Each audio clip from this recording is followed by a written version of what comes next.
निर्वाचन आयोग ने घोषणा की है कि लोकसभा या विधानसभा चुनाव में वोट डालने के लिए अब सभी कर्मचारियों को सवैतनिक अवकाश मिलेगा। इस फैसले का लाभ उन सभी कर्मियों को मिलेगा जो किसी भी व्यापार, व्यवसाय या औद्योगिक संस्थान में काम करते हैं।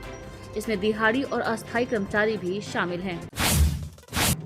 एलपीजी की उपलब्धता को लेकर फैल रही अफवाहों के बीच पेट्रोलियम व प्राकृतिक गैस मंत्रालय ने सभी राज्यों और केंद्र शासित प्रदेशों के मुख्य सचिवों को पत्र लिखकर कहा है कि सिर्फ 17 राज्य व केंद्र शासित प्रदेश नियमित प्रेस ब्रीफिंग कर स्थिति की जानकारी दे रहे हैं। पत्र में कहा गया है कि अफवाहों और सही जानकारी न मिलने से लोग घबराहट में गैस सिलेंडर की अनावश्यक बुकिंग कर रहे हैं। विभिन्न एयरलाइनों को घरेलू उड़ानों में 7% सीटें बिना अतिरिक्त शुल्क के उपलब्ध कराने संबंधी अपने निर्देश को केंद्र सरकार ने अस्थायी रूप से रोक दिया है।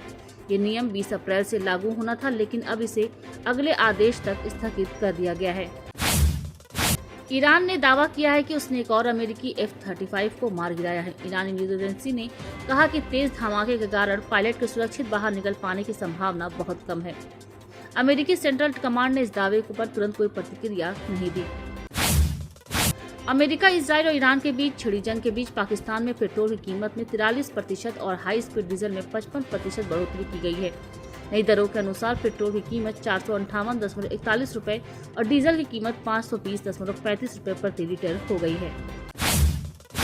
ईरान ने दावा किया है कि 28 फरवरी से जारी अमेरिका और इसराइल के हमलों में देश के 600 से ज्यादा स्कूलों की इमारतें नष्ट या क्षतिग्रस्त हुई हैं, जिससे बच्चों की पढ़ाई पर गंभीर असर पड़ा है। कई जगह छात्रों और शिक्षकों के हताहत होने की भी खबरें सामने आई हैं। महिंद्रा एंड महिंद्रा ने 6 अप्रैल से अपने डीजल पेट्रोल वाले एसयूवी और व्यावसायिक वाहनों की कीमतों में बढ़ोतरी की घोषणा की है। कंपनी ने आज बताया कि उत्पादन लागत में लगातार बढ़ोतरी की वजह से ये फैसला लिया गया है। हालांकि हाल में लॉन्च एसयूवी SXO मॉडल की कीमत 40,000 बुकिंग की डिलीवरी के बाद ही बढ़ाई जाएगी। देश में सोने की कीमत में आज मामूली गिरावट दर्ज की गई। राजधानी दिल्ली में 24 कैरेट गोल्ड की कीमत 1,49,110 रुपए प्रति 10 ग्राम और मुंबई में 1,28,960 रुपए प्रति 10 ग्राम रही। एक दिन पहले दिल्ली सराफा बाजार में सोने की कीमत 1,51,500 रुपए प्रति 10 ग्राम थी। पाकिस्तान के अनुभवी बल्लेबाज फखर जमा की मुश्किलें कम होने का नाम नहीं ले रही हैं। पाकिस्तान सुपर लीग की 3 सदस्यीय तकनीकी समिति ने फखर की अपील खारिज कर दी है, जिस कारण उन पर लगा 2 मैचों का निलंबन जारी रहेगा। लाहौर कलंदर्स के ओपनर फखर जमा को गेंद से छेड़छाड़ करने के लिए 2 मैचों से निलंबित किया गया है। सनराइजर्स हैदराबाद के विस्फोटक सलामी बल्लेबाज अभिषेक शर्मा पर कोलकाता नाइट राइडर्स के खिलाफ मैच के बाद मैच फीस का 25% जुर्माना लगाया गया है, जबकि उनके खाते में एक डिमेरिट अंक भी जोड़ा गया है। अभिषेक के खिलाफ ये कार्रवाई इसलिए की गई क्योंकि उन्होंने मैच के दौरान अपशब्द कहे थे और अंपायर के फैसले पर असहमति जताई थी। आईपीएल में शनिवार को डबल हेडर मुकाबले खेले जाएंगे। पहला मैच दिल्ली के अरुण जेटली स्टेडियम में दिल्ली कैपिटल्स और मुंबई इंडियंस के मध्य खेला जाएगा। दूसरे मुकाबले में अहमदाबाद के नरेंद्र मोदी स्टेडियम में गुजरात टाइटंस और सनराइजर्स हैदराबाद की टीमें आमने सामने होंगी। कांग्रेस ने आरोप लगाया है कि पार्टी विधायक राजेंद्र भारती की सदस्यता खत्म करने के लिए देर रात विधानसभा सचिवालय खोला गया।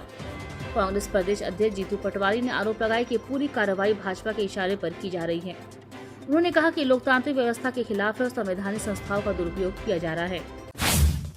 मध्य प्रदेश में 10वीं और 12वीं की बोर्ड परीक्षाएं देने वाले करीब 16 लाख छात्र छात्राओं को रिजल्ट 7 से 12 अप्रैल के बीच घोषित किए जाने की संभावना है।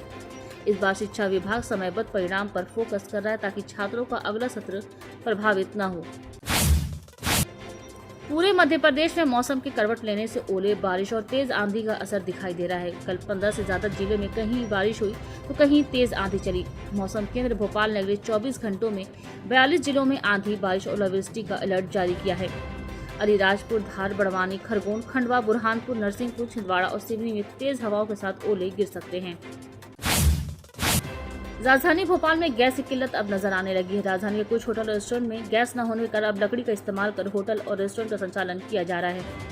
होटल और रेस्टोरेंट के बाहर कर्मचारी लकड़ी काटते नजर आ रहे हैं। गुरकीरत सिंह मनोचा की 14 मार्च को कनाडा में हत्या कर दी गई थी। उनका शव घटना के 21 दिन बाद शुक्रवार को उज्जैन लाया गया।